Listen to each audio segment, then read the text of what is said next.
Hello friends, welcome to my channel Master Ki Pathshala where you learn English better through Bengali যেখানে তোমরা ইংরেজি শিখবে বাংলায় অনেক বেটার ভাবে। আজকে মিসলেনিয়াস মেন্স 2025 এর ডেসক্রিপটিভ যে গ্রামার পার্ট আছে 30 মার্কসের সেটার প্রিপারেশনের জন্য মক টেস্ট সিরিজের আজকে ফোর্থ মক টেস্ট। তোমাদের পরীক্ষাতে যেরকম প্রশ্ন আসে অর্থাৎ ফিল ইন দি ব্ল্যাঙ্কস থাকে, এরর কারেকশন থাকে এবং ইডিয়মস বা ফ্রেজেস দিয়ে মেক সেন্টেন্স থাকে, সেই রকম স্টাইলেই কিন্তু মক টেস্টগুলো নেওয়া হচ্ছে যেখানে টোটাল 30 মার্কস কভার করা হচ্ছে তোমাদের পরীক্ষার 150-র মধ্যে। এবং তোমরা অবশ্যই তোমরা এই যে মক টেস্টের মার্কসটা তোমরা পাবে, নাম্বারটা তোমরা পাবে, তার মাধ্যমে তোমরা এটা বুঝতে পারো যে তোমাদের প্রিপারেশনে কতটা ঘাটতি আছে বা প্রিপারেশন কতটা ঠিকঠাক হয়েছে বা কোথায় কোথায় রিভিশন করতে হবে, সেটা তোমরা খুব ভালো মতো কিন্তু নিজেরাই অ্যানালিসিস করতে পারবে।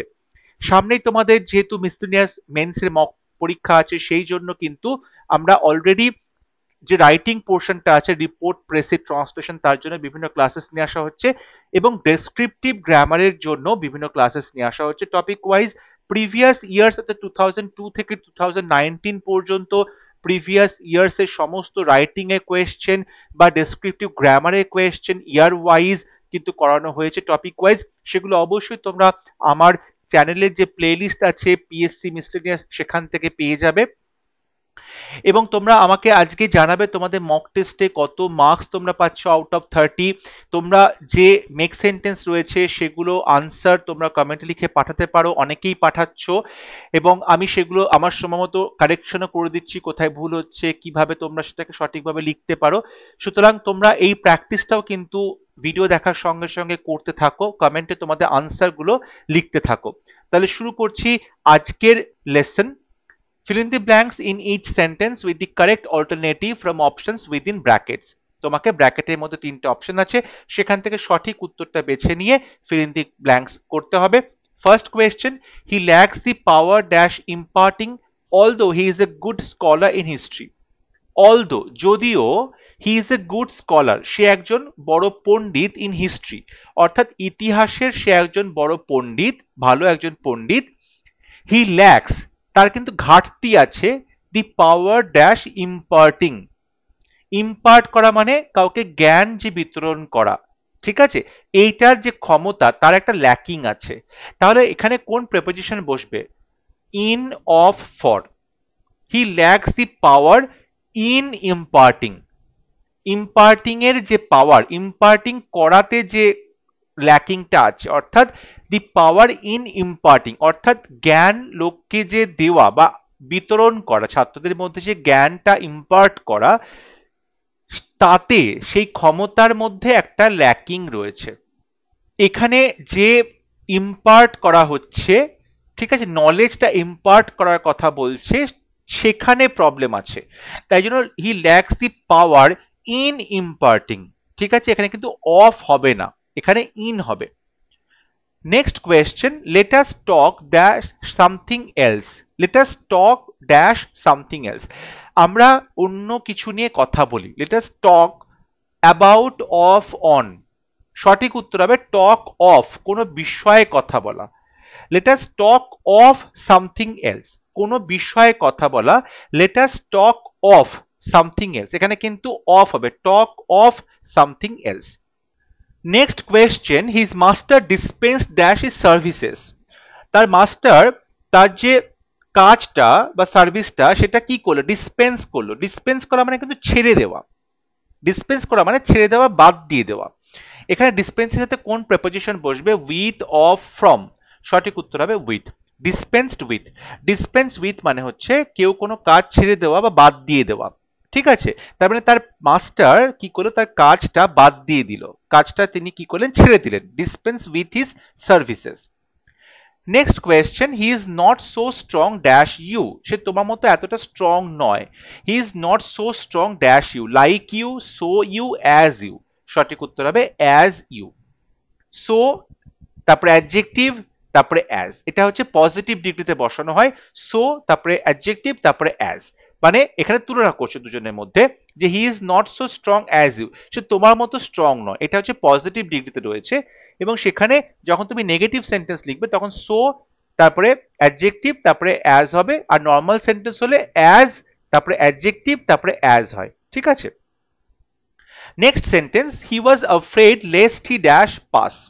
হি was afraid lest he dash pass, সে তার খুব ভয় ছিল, সে খুব ভয় পেয়েছিল যে সে পাস করবে কিনা। কুড, শুড, উড কোন মডালটা বসবে? লেস্ট আছে মানে পাছে, লেস্ট মানে হচ্ছে পাছে, তার ভয় ছিল পাছে সে পাস করে কিনা, তার ভয় ছিল পাছে সে পাস করে কিনা। এই লেস্টের সাথে আমরা কিন্তু শুড এই মডেল ভার্বটা বসাই। লেস্টের সাথে একমাত্র শুড মডেল ভার্বটা বসবে, অন্য কোনো মডেল ভার্ব বসবে না। লেস্টের সাথে একটাই মডেল ভার্ব বসবে, দ্যাট ইজ শুড, অন্য কোনো মডেল ভার্ব বসবে না। আর একটা লেস্ট দিয়ে প্রশ্ন আসে, লেস্ট শব্দটা কিন্তু একটা নেগেটিভ শব্দ, লেস্ট শব্দটা একটা নেগেটিভ ওয়ার্ড, এবং দেখা গেল তোমাকে লেস্ট দিয়ে একটা নেগেটিভ সেন্টেন্স দিল, সেটা তোমার এরর কারেকশন করতে হবে, কারণ লেস্ট মানে নেগেটিভ, তারপরে আবার নতুন করে নেগেটিভ শব্দ দেওয়াটা কিন্তু ঠিক নয়। তাই যেখানে লেস্ট থাকে সেখানে কোনো নেগেটিভ ওয়ার্ড বসে না, কারণ লেস্ট নিজেই একটা নেগেটিভ ওয়ার্ড। লেস্ট দিয়ে এই দুটোই প্রশ্ন আসে, একটা হচ্ছে লেস্টের পরে শুড মডেল ভার্বটা বসানো হয়, আর লেস্টের সাথে নট দিয়ে দেয়, তখন এরর কারেকশন করতে বলে লেস্টের সাথে নট বসবে না, কারণ লেস্ট নিজেই একটা নেগেটিভ ওয়ার্ড। আশা করি প্রত্যেকটা কনসেপ্ট তোমাদের ক্লিয়ার হচ্ছে, কারণ দেখো এক্স্যাক্টলি এই প্রশ্নটাই হয়তো পরীক্ষাতে দেবে না, কিন্তু এই কনসেপ্টটা থেকে তুমি কিন্তু কমন অবশ্যই পেতে পারো। তাই প্রত্যেকটা প্রশ্নের যে এক্সপ্লেনেশন দেওয়া হচ্ছে সেই গ্রামারের কনসেপ্টগুলো তোমরা খুব ভালো মতো তোমরা মাথায় রাখো, সেটাকে মনে করার চেষ্টা করো, বুঝতে চেষ্টা করো, অবশ্যই তোমাদের পরীক্ষায় অনেক হেল্প হবে। Next question, correct the following sentences. He investigated into the case, সে এই কেসে তদন্ত করলো। ইনভেস্টিগেট করা মানে তদন্ত করা, তদন্ত করা, তদন্ত করা মানে কিন্তু কোনো কেসের ভেতরে ঢুকে সেই কেসের সম্পর্কে তদন্ত করা। তাহলে ইনটু মানে ভেতরে প্রবেশ করা, এটাও কিন্তু সুপারফ্লুয়াস হচ্ছে, কারণ ইনভেস্টিগেট মানেই কোনো কেসের ভেতরে প্রবেশ করা, তদন্ত করা। সুতরাং তারপরে ইনটুটা বলা কিন্তু সুপারফ্লুয়াস বা এটা রেপিটেটিভ হয়ে যাবে, এখানে প্রেপোজিশন বসবে না। তাহলে he investigated the case. Next question, being a very hot day she stayed indoors। বলছে যে being a very hot day she stayed indoors। দেখো বিষয়টা ভালো করে বোঝার চেষ্টা করো, being a very hot day খুব গরম দিন হওয়ায় she stayed indoors, সে ঘরের ভেতরেই থাকলো। ব্যাপারটা ভালো করে বোঝো, এখানে একটা পার্টিসিপল ব্যবহার করা হয়েছে, being a very hot day একটা পার্টিসিপল ব্যবহার করা হয়েছে। এখন এই যে পার্টিসিপলটা ব্যবহার করা হয়েছে এটা কার জন্য ব্যবহার করা হয়েছে? শি, এই মেয়েটির জন্য ব্যবহৃত হয়েছে। মেয়েটির জন্য আরেকটা ভার্ব এসেছে স্টেড, ঘরের ভেতর থেকে গেল। তাহলে এই যে সাবজেক্ট শি, তার জন্য স্টেড ভার্বটা আছে, যেটা স্যাটিসফাই করছে, একদম সঠিকভাবে জাস্টিফাইও করছে। ঠিক আছে, এই সাবজেক্টের জন্য এই ভার্বটা এসেছে। কিন্তু being a very hot day, দিনটা খুব গরম হওয়ায়, খুব গরম দিন হওয়ায় সে ঘরের ভেতর থাকলো। তাহলে এই যে গরম দিন হওয়া, এটা কি এই মেয়েটিকে বোঝাচ্ছে? তা কিন্তু নয়। গরম দিন হওয়া এটা কিন্তু মেয়েটা গরম দিন নয়, দিনটা গরম। তাই জন্য এই যে একটা পার্টিসিপল বসানো হলো, এই পার্টিসিপলের জন্য কিন্তু একটা এক্সট্রা সাবজেক্ট নিয়ে আসতে হবে, এবং যেহেতু এখানে একটা দিনের সম্পর্কে বলা হচ্ছে তাই এখানে একটা সাবজেক্ট ইট নিয়ে আসতে হবে দিনের জন্য। তাহলে কথাটা হবে it, being a very hot day, এই দিনটা খুব গরম হওয়ায় she stayed indoors, she stayed indoors, সে ঘরের ভেতর থেকে গেল। তাহলে it being a very hot day, এই দিনের জন্য একটা সাবজেক্ট ইট নিয়ে আসা হলো। এই দিনটা প্রচন্ড গরম হওয়ায় সে ঘরের ভেতর থেকে গেল, সে প্রচন্ড গরম হওয়ায় নয়, এখানে দিনটা প্রচন্ড গরম হওয়ায়। যদি এটাকে আমি আরেকটু উদাহরণ দিয়ে বোঝাই, ধরো তুমি বললে being tired I stayed indoors, ক্লান্ত হওয়ায় আমি ঘরের ভেতর থেকে গেলাম। ভালো করে দেখো, আমি ঘরের ভেতর থেকে গেলাম, জাস্টিফাইড, আমি সাবজেক্ট, ভার্ব থেকে গেলাম। বিং টায়ার্ড, ক্লান্ত হওয়ায়, ক্লান্তটা কে হলো? ক্লান্ত কিন্তু আমিই হয়েছি, তাহলে আমি সাবজেক্টটা কিন্তু এই পার্টিসিপলকেও জাস্টিফাই করছি। আমি ক্লান্ত হয়েছি, আমি ঘরের ভেতর থেকেছি, এই সাবজেক্টটাই কিন্তু পার্টিসিপলকেও জাস্টিফাই করছে, মেইন ভার্বটাকেও জাস্টিফাই করছে। কিন্তু যদি এইরকম বলা হয় যে বিং আ রেইনি ডে, বৃষ্টির দিন হওয়ায় আই স্টেড ইনডোরস, আমি ঘরের ভেতর থেকে গেলাম, তার মানেটা কি হচ্ছে? আমি কিন্তু বৃষ্টির দিন বোঝাচ্ছে। সেটা কি ঠিক হবে? সেটা ঠিক হবে না, কারণ আমি তো বৃষ্টির দিন, আমি মানুষ। বৃষ্টির দিনটাকে, এই দিনটা হচ্ছে বৃষ্টির। তাই জন্য এই যে পার্টিসিপলটা, এটাকে বলা হয় মিস অ্যাপ্রোপ্রিয়েট পার্টিসিপল বা মিসড প্লেসড পার্টিসিপল। পার্টিসিপলটা ভুল সাবজেক্টের জন্য ব্যবহৃত হচ্ছে, তাহলে এই পার্টিসিপলের জন্য আরেকটা সাবজেক্ট নিয়ে আসতে হবে, এবং সেটা কি হবে? সেটা হবে ইট, কারণ দিন আছে এখানে সাবজেক্ট, তাই দিনের জন্য ইট আসবে। It being a rainy day, I stayed indoors. Next question, how is your father and mother? তোমার বাবা মা কেমন আছে? বাবা এবং মা দুজন ব্যক্তি, অ্যান্ড দিয়ে যুক্ত করা যদি দুটো সাবজেক্টকে, তাহলে প্লুরাল, প্লুরালের জন্য কিন্তু প্লুরাল ভার্ব আসবে। তাহলে ইজটা সিঙ্গুলার, এখানে কি হবে? আর আসবে। How are your father and mother, এটা কিন্তু প্লুরাল হিসেবে বসবে, কারণ দুজন ব্যক্তির কথা বলা হচ্ছে, তাই ভার্বটা প্লুরাল হবে, আর হবে। Next question, it has been raining since 4 hours। It has been raining, এখানে প্রেজেন্ট পারফেক্ট কন্টিনিউয়াস টেন্স ব্যবহৃত হচ্ছে। সাবজেক্টের পরে হ্যাজ আছে, তারপরে বিন আছে, তারপরে ভার্বের 1 নম্বর ফর্মের সাথে আইএনজি আছে, প্রেজেন্ট পারফেক্ট কন্টিনিউয়াস টেন্স। তারপরে সিন্স, তারপরে 4 hours, 4 ঘন্টা থেকে। দেখো, সিন্স বোঝায় টাইম, বোঝায় point of time, point of টাইমকে বোঝায়, মানে কখন থেকে, কবে থেকে কাজটা চলছে। 4 ঘন্টা, 4 ঘন্টা থেকে তো কাজ হয় না, 4 ঘন্টা ধরে কাজ হয়। তাহলে এখানে সিন্স কিন্তু সঠিক হবে না, সঠিক হবে ফর। ফর 4 hours, 4 ঘন্টা ধরে। ফর কেন বসানো হলো? ফর হচ্ছে পিরিয়ড অফ টাইম বোঝায়, সময়, যে একটা পিরিয়ড বা কতক্ষণ ধরে, কতক্ষণ ধরে, কত দিন ধরে, কত বছর ধরে, কত ঘন্টা ধরে। 4 ঘন্টা ধরে, কতক্ষণ ধরে, তাহলে পিরিয়ড অফ টাইমের জন্য আমরা ফর বসাবো। So it has been raining for 4 hours, 4 ঘন্টা ধরে বৃষ্টি হচ্ছে। Next question, we have ordered for many books. আমরা অনেক বইয়ের জন্য অর্ডার দিয়েছি। উই হ্যাভ অর্ডার্ড, অর্ডার করেছি। দেখো, আমরা অনেক বই অর্ডার করেছি, অর্ডার করেছি বইয়ের জন্য কিন্তু হয় না, জন্যটা হবে না। তাহলে আমরা বলতে পারি যে উই হ্যাভ অর্ডার্ড, আমরা অর্ডার করেছি অনেকগুলো বই, মেনি বুকস, অনেকগুলো বই অর্ডার করেছি। আমরা অনেকগুলো বইয়ের জন্য অর্ডার করেছি হয় না, অনেকগুলো বই অর্ডার করেছি, অর্ডারের পরে প্রিপোজিশন ফর বসবে না। So we have ordered many books. Next question, idiomatic expression বা ফ্রেজেস দিয়ে কমপ্লিট এবং মিনিংফুল সেন্টেন্স লিখতে হবে। ফার্স্ট প্রশ্ন, beat about the bush. Beat about the bush কথার অর্থ হচ্ছে অপ্রাসঙ্গিক কথা বলে সময় নষ্ট করা এবং মেন বিষয়ে কথা না বলা। আসল যে বিষয় বা যে কেন্দ্রীয় বিষয় সেটা নিয়ে কথা না বলে এদিক ওদিককার কথা বলে সময় নষ্ট করা। তাহলে বিট অ্যাবাউট দ্য বুশ মানেটা আমরা বুঝতে পারলাম। এটাতে যদি আমরা সেন্টেন্স লিখি তাহলে কি বলতে পারি? আমরা বলতে পারি কাম টু দি পয়েন্ট, তুমি আসল বিষয়ে এসো। কাম টু দি পয়েন্ট, আসল বিষয়ে এসো। why do you, why do you, কেন তুমি করো, why do you beat about the bush, কেন তুমি এদিক ওদিককার কথা 10 বার করে বলে যাচ্ছ, কাজের কথা না বলে, আসল কথাটা না বলে। কাম টু দি পয়েন্ট, আসল কথা নিয়ে কথা বলো। why do you beat about the bush, তুমি কেন অপ্রাসঙ্গিক কথা বলছো। Next sentence, bury the hatchet। Hatchet হচ্ছে কাস্তের মতো একটা যন্ত্র, বেরি মানে হচ্ছে কবর দেওয়া। তাহলে হ্যাচেটাকে বেরি দেওয়া মানে কি?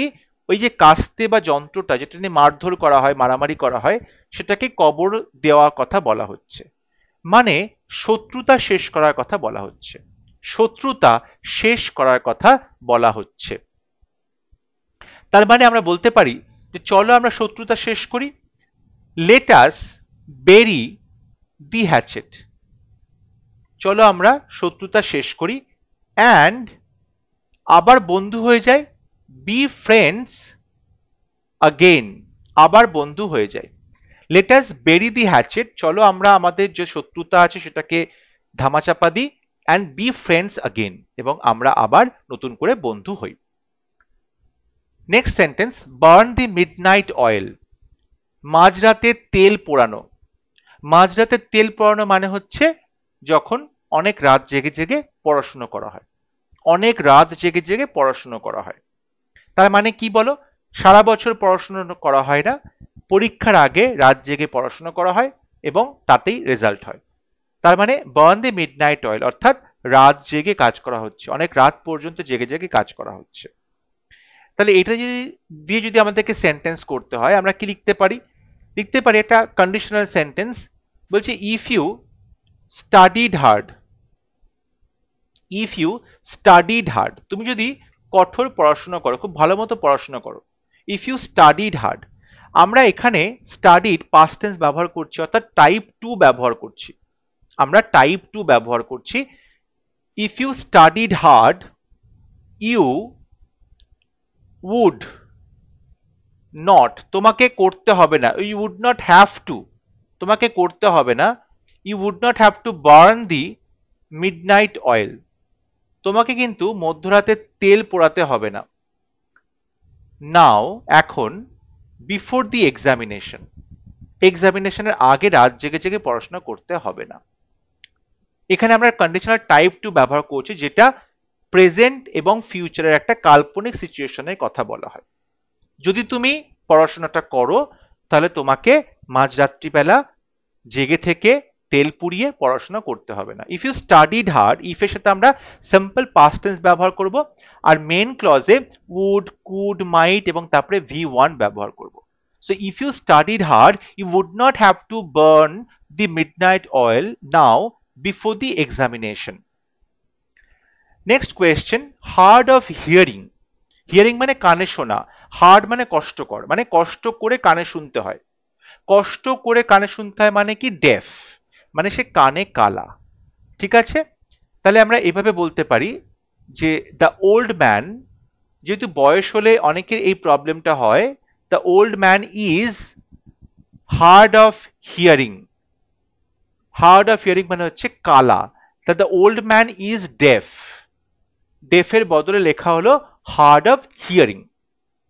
এবং আজকে মক টেস্টের last question, open handed, open handed মানে যে প্রচন্ড উদার, সে মুক্ত হস্তে টাকা পয়সা খরচা করে, মুক্ত হস্তে টাকা পয়সা খরচা করে, প্রচুর পরিমাণ টাকা পয়সা খরচা করে, তাকে বলা হয় ওপেন হ্যান্ডেড।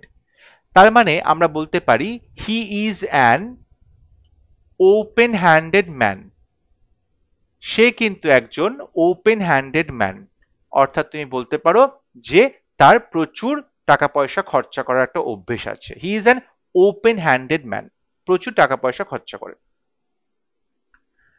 তোমরা আমাকে অবশ্যই লিখে জানাবে যে আউট অফ 30 তোমরা কতগুলো প্রশ্নের সঠিক উত্তর করতে পারছো, কত স্কোর করছো, এবং তোমরা তোমাদের যে আনসার মেক সেন্টেন্সের যে 5টা মেক সেন্টেন্স আছে তার আনসার সেটা অবশ্যই কমেন্টে লিখে পাঠাবে, আমি আমার সম্ভবত সেগুলো কারেকশন করব, বলে দেবো কোথায় ভুল হচ্ছে।